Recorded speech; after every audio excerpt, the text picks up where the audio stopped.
Hello students, तो इस video में हम समझेंगे क्या होती है केमिकल इक्वेशन और कैसे हम किसी भी केमिकल इक्वेशन को ज़्यादा इंफॉर्मेटिव बना सकते हैं। वो क्या क्या मेथड होते हैं उनके बारे में बात करेंगे और ये भी समझेंगे किसी भी केमिकल इक्वेशन की क्या लिमिटेशन होती है। तो सबसे पहले देखते हैं केमिकल इक्वेशन का क्या मतलब होता है।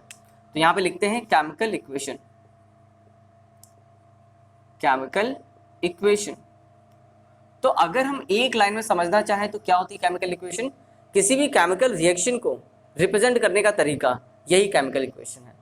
तो यहाँ पे लिखते हैं it is a method, it is a method to represent, it is a method to represent chemical reaction, chemical reaction in terms of, in terms of किसी भी केमिकल रिएक्शन को हम कैसे रिप्रेजेंट करते हैं। जितने भी केमिकल रिएक्शन के बारे में अभी हमने पढ़ा तो उनको हम सिंबल्स या फॉर्मूलेस के टर्म्स में रिप्रेजेंट करते हैं। So chemical reaction in terms of symbols and formulas, formulas are called chemical equation. So it is a method to represent a chemical reaction, किसी भी केमिकल रिएक्शन को रिप्रेजेंट करना in terms of symbols and formulas of a substance, formulas of a substance, of substance, okay, is called chemical equation. ठीक है, जैसे मैं आपको example देता हूँ। ऐसे मैंने आपसे बोला कि मैग्नीशियम, पूरा लिखता हूँ, मैग्नीशियम रिएक्ट विद, ठीक है, ऑक्सीजन, या magnesium Burns in the presence of oxygen. ठीक है, मैग्नीशियम रिएक्ट विद ऑक्सीजन, ठीक है, magnesium react with and form magnesium oxide, and form magnesium oxide. ठीक है, ये मैंने एक स्टेटमेंट लिखा, आपको रिएक्शन बताई कि मैग्नीशियम जब रिएक्ट करता है ऑक्सीजन से मैग्नीशियम ऑक्साइड बनाता है। तो क्या मैं इसको ऐसे लिख दूं, इसको मैं ऐसे लिख दूं, magnesium plus oxygen gives magnesium oxide, magnesium oxide. So हमने रिएक्शन को एज इट इज वर्ड के फॉर्म में लिखा। तो अगर हम किसी भी रिएक्शन को एज इट इज वर्ड्स में कॉपी डाउन करते हैं, एज इट इज वर्ड्स में लिख देते हैं, तो इसे हम बोलते हैं वर्ड इक्वेशन। कहाँ लिख दूं, यहाँ पे बता देता हूँ, this is what, word equation. But अगर इसी वर्ड इक्वेशन को हम सिंबल्स के टर्म्स में, फॉर्मूलेस के टर्म्स में लिखें तो क्या हो जाएगा, वो हो जाएगी केमिकल इक्वेशन। जैसे मैग्नीशियम का सिंबल Mg, ऑक्सीजन का सिंबल O2, ठीक है, और इनसे जो बनेगा magnesium oxide that is MgO। तो इसे हम क्या बोलेंगे, ये है हमारी केमिकल इक्वेशन। ठीक है, केमिकल इक्वेशन। आई होप आपको बात समझ में होगी। तो अगर हम किसी भी वर्ड इक्वेशन को एज इट इज कॉपी कर देते हैं उसे बोलेंगे केमिकल इक्वेशन, और अगर हम विदाउट बैलेंसिंग उसे लिखते हैं तो इसे हम क्या बोलेंगे, skeleton equation, skeleton equation. Okay, बिना बैलेंसिंग का ध्यान रखें, आप एज इट इज बस वर्ड इक्वेशन को सिंबल्स के टर्म्स में रिप्रेजेंट कर दो तो वो क्या हो जाएगी, स्केलेटन इक्वेशन। अब हम देखते हैं कितने टाइप की केमिकल इक्वेशन हो सकती है। सो यहाँ पे अगर हम टाइप्स की बात करें तो बेसिकली दो टाइप के होंगे। एक होगा आपका balanced chemical equation, balanced chemical equation, और एक होगा unbalanced chemical equation, unbalanced chemical equation, unbalanced chemical equation. तो बैलेंस्ड केमिकल इक्वेशन और अनबैलेंस्ड केमिकल इक्वेशन में आप जानते होंगे पहले से ही कि बैलेंस्ड केमिकल इक्वेशन में क्या होता है, number of atoms, number of atoms of different element, number of atoms of different element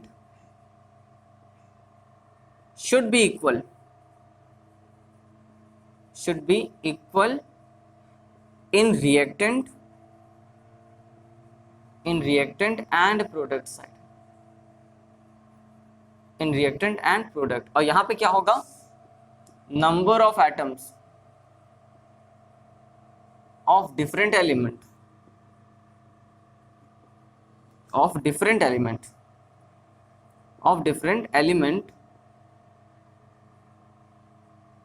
are not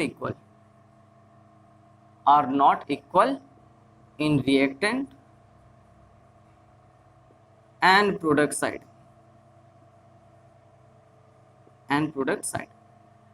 ठीक है, समझ में आ गई होगी बात। अब यहां पर एक बात ध्यान देने वाली है, मैंने बोला नंबर ऑफ एटम्स, तो नंबर ऑफ एटम्स हो जाएंगे बैलेंस, तो ऐसा नहीं होगा कि आपको सिर्फ नंबर ऑफ एटम्स पर ध्यान देना है, number of atoms of different element, सारे एलिमेंट का ध्यान रखना है। जैसे मैंने बोला कि फॉर एग्जांपल A2 + B3 ऐसा कुछ बना, और यहाँ पर कुछ बन गया AB5, ठीक है, 5 AB4 ऐसे बन गया फॉर एग्जांपल। तो आप देखो यहाँ पे भी नंबर ऑफ एलिमेंट 2 और 3 5, और यहाँ पे भी कितना हो जाएगा 5। तो इसको हम क्या बैलेंस केमिकल इक्वेशन बोल सकते हैं? सो आंसर है नहीं, it is not a balance chemical equation. Balance chemical equation का मतलब होगा कि जितने रिएक्टेंट साइड ईच एलिमेंट, तो यहाँ पे कितने एलिमेंट है? A और B 2 एलिमेंट है, यहाँ पर भी, यहाँ पे एक तो नया कंपाउंड बन गया, तो एलिमेंट पूरे इक्वल होने चाहिए। अगर यहाँ पे 2 A हैं तो यहाँ पर भी 2 ही A होने चाहिए, तो यहाँ पर तो एक ही है, इसलिए इसको हम बैलेंस केमिकल इक्वेशन नहीं बोल सकते। ठीक है, जैसे देखो एग्जाम्पल लेते हैं, जैसे N2 + H2 NH3, ठीक है। यहाँ पर देखो, अगर हम देखें तो यहाँ पर मेरे एटम तो सेम है, मतलब टोटल नंबर ऑफ एटम देखो, यहाँ पर 4 हैं, 3 हाइड्रोजन 1 नाइट्रोजन, 4 एटम टोटल, यहाँ पर 2 और 2 4। तो क्या हम इसको बैलेंस केमिकल इक्वेशन बोलेंगे? नहीं, हमें ईच एलिमेंट को ध्यान देना है कि ईच एलिमेंट दोनों साइड इक्वल होने चाहिए। जैसे यहाँ पे 2 नाइट्रोजन है तो यहाँ पर भी 2 नाइट्रोजन करने हैं, तो यहाँ पर 2 नाइट्रोजन कर दिए, और हाइड्रोजन को अगर हम बैलेंस करना चाहें तो यहाँ पर आप 3 लगा दो। अब इसे हम बैलेंस केमिकल इक्वेशन बोल सकते हैं। ठीक है, जैसे मैंने यहाँ पर लिखा example, H2 + O2 gives H2। यहाँ पर बैलेंस नहीं है, आप देख सकते हो, ऑक्सीजन यहाँ पर बैलेंस नहीं, यहाँ पर 1 है, यहाँ पर 2 है। ठीक है, इस तरीके से बैलेंस और अनबैलेंस केमिकल इक्वेशन को समझ सकते हैं। अब हम देखते हैं किसी भी केमिकल इक्वेशन को बैलेंस करने की क्या क्या तरीके हो सकते हैं। तो यहाँ पर हम देखेंगे मेथड ऑफ बैलेंसिंग, ठीक है, बैलेंसिंग केमिकल इक्वेशंस। तो 2 मेथड हैं आपके पास, एक तो आपके कोर्स में है हिट एंड ट्रायल मेथड, हमें ये मेथड ही पढ़ना है। ठीक है, और एक मेथड होता है जो आप क्लास 11th में समझेंगे, होता है पार्शियल इक्वेशन मेथड। ये मेथड आप हायर क्लास में समझोगे, ये हमें अभी नहीं पढ़ना है। ठीक है, हमें कौन सा पढ़ना है? Hit and trial method. तो हिट एंड ट्रायल मेथड में कोई फिक्स रूल नहीं होता। यहाँ पर क्या होता है? कोई नो फिक्स रूल।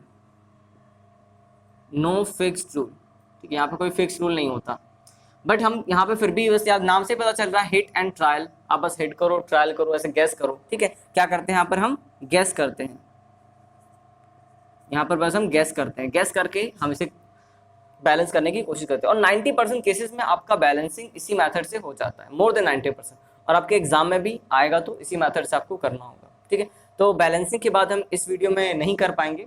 ठीक है, ये मैं एक अलग से सेपरेट वीडियो में आपको पूरा बताऊंगा कि कैसे किसी भी केमिकल इक्वेशन को आसानी के साथ हम बैलेंस कर सकते हैं। ठीक है, by hit and trial method. तो बस इतना आप समझ लीजिए कि इसका कोई फिक्स रूल नहीं होता, बट यहाँ पर हम एक पर्टिकुलर रूल के अकॉर्डिंग चलते हैं। ओके, अब हम देखते हैं कि किसी भी केमिकल इक्वेशन को हम ज़्यादा इन्फॉर्मेटिव कैसे बना सकते हैं, वो कौन कौन से मेथड्स हैं। तो सबसे पहले हम लिख सकते हैं यहाँ पर जो स्टेट्स हैं, state of reactant and product, state of reactant and product. आप स्टेट बता सकते हो कि सॉलिड स्टेट है, लिक्विड स्टेट है, गैसेस स्टेट है।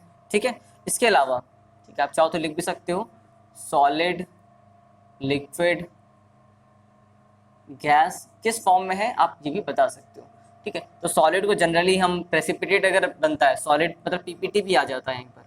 ठीक है, पीपीटी को हम किससे रिप्रेजेंट करते हैं? इससे रिप्रेजेंट करते हैं। लिक्विड को हम कभी कभी एक्वस से भी रिप्रेजेंट कर लेते हैं, और गैस को ठीक है या ऐसे स्मॉल एल से रिप्रेजेंट करते हैं, सॉलिड को स्मॉल एस से रिप्रेजेंट करते हैं, और गैस को स्मॉल जी से रिप्रेजेंट करते हैं, या सिंबल, इसका सिंबल क्या होता है? ये एरो, अपवर्ड एरो। ठीक है, जैसे पीपीटी का डाउनवर्ड होता है, इसका कैसा होता है, अपवर्ड होता है, ठीक है, इसका डाउनवर्ड होता है, ध्यान रखना आपको। और क्या मेथड हो सकता है, इसके अलावा हम एनर्जी चेंज लिख सकते हैं, okay, energy change during the chemical reaction, during the chemical reaction, मतलब कि एनर्जी चेंज या हीट चेंज, ठीक है, एनर्जी चेंज भी हो सकता है, यहाँ पे हीट चेंज भी हो सकता है, हीट चेंज, और most of the time heat change ही होता है, ठीक है। दो तरीके से हो सकता है ये भी, एंडोथर्मिक और एक्सोथर्मिक, एंडोथर्मिक और एक्सोथर्मिक। अब इनको रिप्रेजेंट करने का क्या तरीका है जी, देखिए, जैसे मान लीजिए हमें कोई रिएक्शन लिखी, हमने कोई रिएक्शन लिखी A+B और यहाँ पे लिखा C, ठीक है, नहीं यहाँ पे नहीं लिखेंगे, यहाँ पे लिखेंगे C, ठीक है, यहाँ पे A और B मिले C। अगर यहाँ पर हमने ऐसे डेल्टा बनाया हुआ है, ठीक है, जो डेल्टा होता है, ये डेल्टा को, हीट को रिप्रेजेंट करने के लिए कौन सा सिंबल होता है, डेल्टा, ठीक है। तो A और B के ऊपर डेल्टा लगा है, इसका मतलब है कि ये हीट एब्जॉर्ब कर रहा है, A और B हीट एब्जॉर्ब कर रहे हैं, तब जाके C में कन्वर्ट हो रहा है, तो ये कैसा हो जाएगा, एंडोथर्मिक हो जाएगा,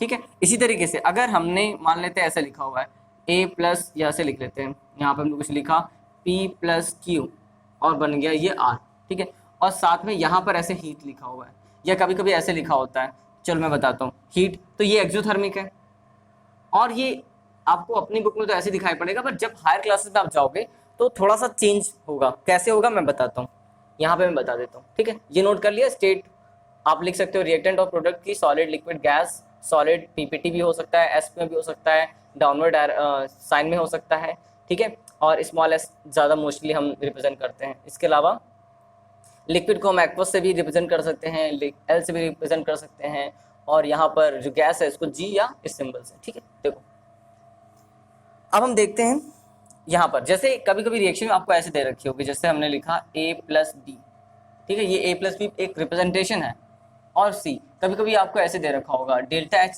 पॉजिटिव, ठीक है, मतलब ΔH पॉजिटिव का मतलब है कि यहाँ पर हीट इस रिएक्शन में एब्जॉर्ब हो रही है, और अगर यहीं पे ΔH नेगेटिव लिखा हो, जैसे मैंने ये लिखा हुआ है P+Q और यहाँ पे बन रहा है R, ठीक है, कुछ R बन रहा है, तो यहाँ पर जो ΔH है वो कैसा होगा, अगर हमने ऐसे लिख दिया ΔH नेगेटिव, तो इसका मतलब है कि यहाँ पे क्या हो रहा है, हीट रिलीज हो रही है, ठीक है, यहाँ पर क्या हो रही है, एंडोथर्मिक, और यहाँ पे क्या है, एक्सोथर्मिक, ठीक है। इस तरीके से भी रिप्रेजेंटेशन हो सकता है। इसके अलावा एक और काम कर सकते हैं, हम स्पेशल कंडीशन को लिख सकते हैं कि किस कंडीशन पर, पर्टिकुलर कंडीशन पर हम ये कोई भी रिएक्शन हो रही है, जैसे तो आप लिख सकते हो condition at which the reaction takes place, the reaction takes place, कौन कौन सी कंडीशन है जिस पर रिएक्शन हो रही है, जैसे वो आपका सॉल्यूशन जो है वो डाइल्यूट है या कंसंट्रेटेड है, ठीक है, या आपका एक्वस फॉर्म है, ठीक है, या फिर कैटलिस्ट की रिक्वायरमेंट है, ओके, और क्या क्या चीज़ें हो सकती हैं, वो डाइल्यूट, कंसंट्रेटेड, एक्वस, कैटलिस्ट, इस तरीके से कई सारे मेथड होते हैं जिससे आप कितना प्रेशर है ये भी लिख सकते हो, आप कितना प्रेशर की रिक्वायरमेंट है, कितने टेम्परेचर की रिक्वायरमेंट है, ये सारे मेथड भी होते हैं जिससे आप किसी भी रिएक्शन को ज़्यादा इंफॉर्मेटिव बना सकते हो। जैसे एक एग्जांपल, अगर हमने कार्बन मोनोऑक्साइड जो कि गैस फॉर्म में होता है, हाइड्रोजन गैस जो कि गैस फॉर्म में होता है, ठीक है, ये रिप्रेजेंटेशन हो गया, ठीक है।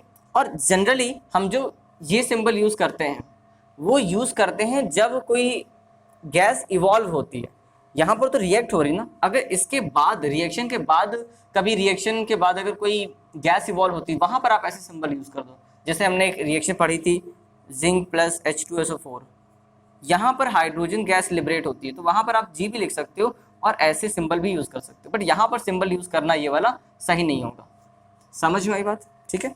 अब देखो, तो कार्बन मोनोऑक्साइड, हाइड्रोजन गैस, यहाँ पर बनेगा मेथेनॉल CH3OH, ठीक है, which is at liquid state. अब यहाँ पर कौन कौन सी कंडीशन होती है, तो यहाँ पर पहले तो 300 डिग्री आपको टेम्परेचर लेना होगा, 300 डिग्री 300 ATM प्रेशर लेना होगा, ठीक है। उसके अलावा यहाँ पर कुछ कैटलिस्ट भी यूज़ होंगे, जैसे जिंक ऑक्साइड और क्रोमियम ऑक्साइड, ठीक है, CrO3।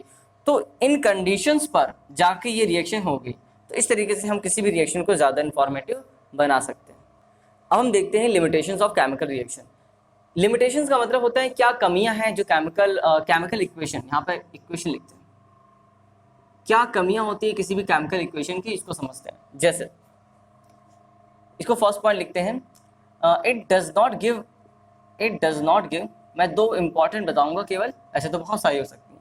It does not give any idea about, it does not give any idea about feasibility of the reaction, feasibility of the reaction। अब आप बोलेंगे feasibility क्या होता है?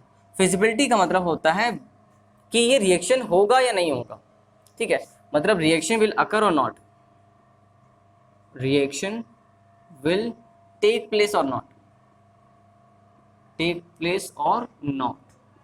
जैसे एग्जाम्पल देखते हैं, जैसे हमने एक रिएक्शन लिखी zinc plus copper sulphate aqueous, ठीक है, और ये क्या है, सॉलिड। अगर ये रिएक्शन हुआ तो यहाँ पर बन जाएगा जिंक सल्फेट एक्वस और यहाँ पर बन जाएगा कॉपर सॉलिड। ये रिएक्शन होता है। एक और इसी से मिलता जुलता रिएक्शन मैं लिखता हूँ, जैसे मान लो मैंने लिखा copper solid plus zinc SO4 ZnSO4, ठीक है, एक्वस, और यहाँ पे लिखा हमने कॉपर सल्फेट एक्वस और यहाँ पे लिखा जिंक। तो देखने में तो दोनों ही रिएक्शन लगभग एक जैसी लग रही हैं, कुछ मतलब सिमिलैरिटी है काफ़ी, ठीक है, यहाँ पर जिंक कॉपर सल्फेट, यहाँ पर जिंक सल्फेट कॉपर। तो यहाँ पर एक्सपेरिमेंटली देखा गया कि ये रिएक्शन होता है जबकि ये रिएक्शन होता ही नहीं है। तो केवल हम किसी केमिकल रिएक्शन को लिख दें और वो केमिकल रिएक्शन प्रैक्टिकली हो या ना हो, इस बात की गारंटी नहीं है, ठीक है। तो ये किसी भी केमिकल इक्वेशन को लिख देने से ये नहीं पता चलता कि वो केमिकल रिएक्शन एक्चुअल में होगा या नहीं होगा, ठीक है, ये रिएक्शन आपका नहीं होता है, बिकॉज कॉपर जो होता है वो जिंक से लेस रिएक्टिव होता है, इस वजह से हम ये रिएक्शन परफॉर्म नहीं करवा सकते। समझ में आई बात?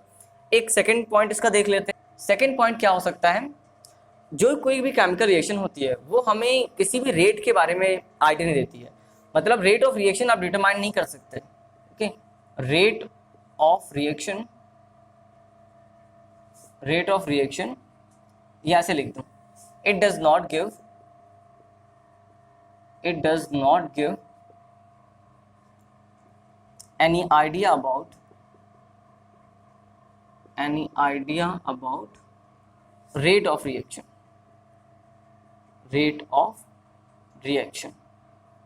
कोई भी केमिकल इक्वेशन कितने टाइम में होगी ये हम डिटरमाइन नहीं कर सकते। जैसे रस्टिंग, कोरोजन, ये बहुत ही स्लो रिएक्शन होती है, वेरी स्लो, बहुत ही स्लो प्रोसेस होता है, बट ये केमिकल चेंज तो है, केमिकल रिएक्शन तो यहाँ पर भी होंगी। इसी तरीके से हम तो देखते हैं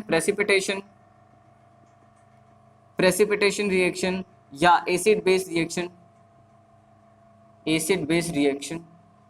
ये रिएक्शन बहुत ही फास्ट होती है, वेरी फास्ट, ठीक है। जैसे हमने लिखा AgNO3 प्लस NaCl, ठीक है, एक्वस, दोनों ही एक्वस फॉर्म में, ठीक है। यहाँ पर हमने क्या बनाया, जैसे ही रिएक्शन हुआ तो यहाँ पे बन जाएगा AgCl प्रेसिपिटेट और साथ में NaNO3 एक्वस फॉर्म में। सो देखा ये क्या कि ये जो रिएक्शन है ये बहुत ही ज़्यादा होती है, फ्रैक्शन ऑफ सेकेंड में, ये ऑलमोस्ट 10⁻⁶ सेकेंड्स में कंप्लीट हो जाती है। तो कुछ रिएक्शन ऐसी हैं जो बहुत फास्ट हैं, कुछ रिएक्शन ऐसी हैं जो बहुत स्लो है। तो केवल केमिकल रिएक्शन को देखकर आप ये डिटरमाइन नहीं कर सकते कि उसका रेट क्या है, वो कितनी जल्दी खत्म होगी या कितना टाइम लगाएगी। और इसके बारे में आप जब क्लास 12th में जाओगे आप एक पूरा चैप्टर पढ़ोगे केमिकल काइनेटिक्स, और वहाँ पे आपको बताया जाएगा कि जो किसी भी रिएक्शन का रेट है, ठीक है, स्पीड है, वो केवल एक्सपेरिमेंटली ही डिटरमाइन किया जा सकता है। इसके अलावा कुछ और लिमिटेशन, जैसे कि किसी भी वो मैं लिख नहीं रहा हूँ, आपको बस बोल दे रहा हूँ, किसी भी केमिकल इक्वेशन को अगर हम लिखते हैं हम डिटरमाइन नहीं कर सकते हैं कि वो डेंजरस है या हार्मफुल है, ठीक है, वो करवानी चाहिए या नहीं करवानी चाहिए। So there are some more limitations can be found, ठीक है, इस तरीके से हम समझ सकते हैं। सो आई होप आपको ये वीडियो समझ में आई होगी। आज की वीडियो में बस इतना ही। नेक्स्ट वीडियो में बात करेंगे किसी भी केमिकल इक्वेशन को कैसे हम बैलेंस कर सकते हैं।